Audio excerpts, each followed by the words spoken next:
What do you say to the people out there that are being confronted with these long waits and how do they handle that emotionally? And how do you handle that not just breaking? I guess they'd have to reach out to you and kind of get that early input. It's really difficult because oftentimes they're not told their life's going to be on hold for a year and a half. What they're told is, like this client that I had that took 18 months, the morning he got accused of this, he was pulled out of his job, taken to his 06's office, put at parade rest, and basically berated by his colonel and sergeant major, calling him a piece of crap, a dirtbag. They told him he was guilty, and they gave him no work to do. And so he lost his promotion to sergeant. He wasn't able to do work within his MOS, and they basically told him he's going to prison.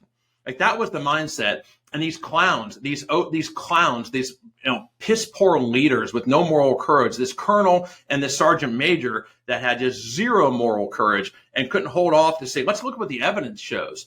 Let's look at if this Marine actually did what he's accused of. They had zero moral courage, and they took this Marine and put him out to pasture, and he was a great Marine. Prior to this allegation, he just a great Marine about to make sergeant. And so he waited for months and months and months and was never given a lot of information because the prosecutor doesn't want to tell you how long this is going to take. They strung him along for like 9 months before they charged him. So he was under investigation for 9 months before they actually charged him.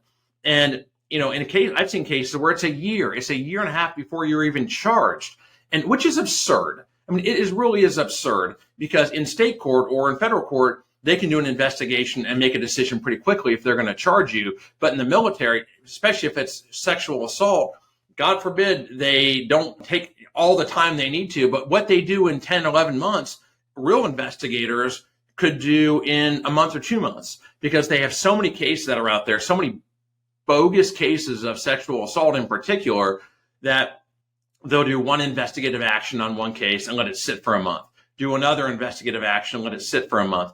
And so they'll string these cases along. And then once an individual gets charged, it's probably a month or 2 months before they do the Article 32 and the charges get referred. And then once you get referred and the case goes to an arraignment, it may be 4 months, 6 months to a year for it to get to trial. And so, we talk about moral courage. The people with moral courage aren't these piss poor commanders who, all of a sudden assume you're guilty immediately.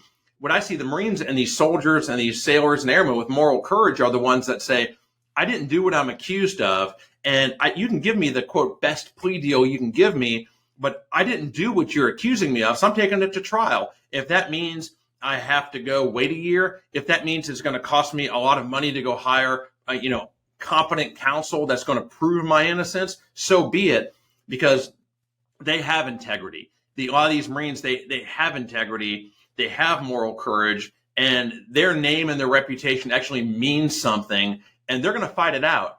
And those are the clients that I want to take on. I frankly don't want to take the client that's, well, I've got this quick, easy deal. I know I did this, but I'm taking it easy out. The defense counsel, the free lawyer can do that for you. Save yourself $100,000. The free lawyer can do that for you. But the reality is, whether it's a year or 10 years or 20 years down the road, you're going to regret that decision because you compromised your own morals and your own integrity because you were scared of the system.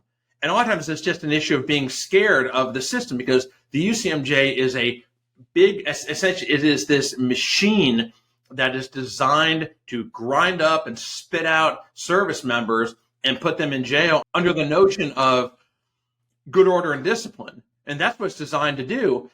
But what's going to happen is a year, 2 years, 10 years later, when you're looking yourself in the mirror, we talk about being part of that 10% or 5% or 3% elite club. Are you really going to respect yourself if you took a deal and pled guilty to something you didn't do because you were scared of the system? Instead of being scared of the system, go get competent counsel. Go look at this, take a different perspective at it, and have an attorney who knows what the hell they're doing, has been doing this a while, review the file, interview witnesses, and put a strategy together that's going to win. Because I'm a big believer that if you have been falsely accused, I don't care how bad it looks on paper, there is a way to win because you didn't do what you're accused of. And I don't care how bad it looks, if you didn't do what you're accused of, or maybe you did something really minor and you've been charged with 20 crimes and it's so blown out of proportion. Yeah, you might get convicted. You might go down for something very minor that you did. Maybe you were drunk and disorderly one night. And I've had clients tell me, Yes, or I drank like 6 soju kettles. I was trashed.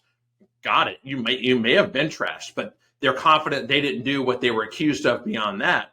So if that's the case, put together a winning strategy, and don't just take a deal without going through the winning strategy. Like oftentimes you go into a lawyer's office, or even it's a civilian counsel, and the first thing they're going to do is try to ram a deal down your throat. And maybe it's a good deal, who knows? But before you even think about signing that deal, make sure that lawyer has gone through all of the evidence, done the witness interviews, and put together a strategy at trial. Even if it's a losing strategy, how do you know it's a losing strategy unless they've put together the strategy to begin with?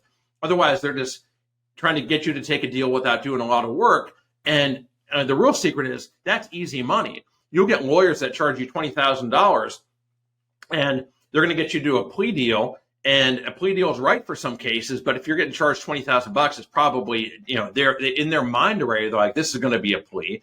It's very easy to do. And you can do 5 cases, make $100,000, and pleas are very easy. It is a hell of a lot easier to do 5 guilty pleas than to do 1 contested court-martial case. So it's like, oh, why does it cost $75,000? Why is it $100,000? Why is it X amount of money to hire a lawyer to try a case when one lawyer is charging me $20,000? Well, what the hell do you think you're going to get for $20,000? Maybe, right? But if it's too good to be true, it probably is. And then don't be surprised when 6 weeks down the road, they're trying to get you to take a guilty plea. And when you don't want to take it, they've got the look of panic on their eyes, or the deadpan silence. They have no idea how to try your case. And then you go to trial because you actually wanted to try it, and then you get convicted. Then you call me up 4 years later saying, I just got out of the brig. I'd like to do my appeal. And I said, I don't do appeals. Like, yeah, just don't. Sorry. If you're a military service member and you've been accused of a crime you did not commit, don't just take the first plea deal that they try to shove down your face. If you have the moral courage to do what's right and clear your name, you can take this case to trial, and these cases can be won. Give me a call at 813-669-3500, or look us up on our website, www.BileckiLawGroup.com, and let's take the fight back to the government.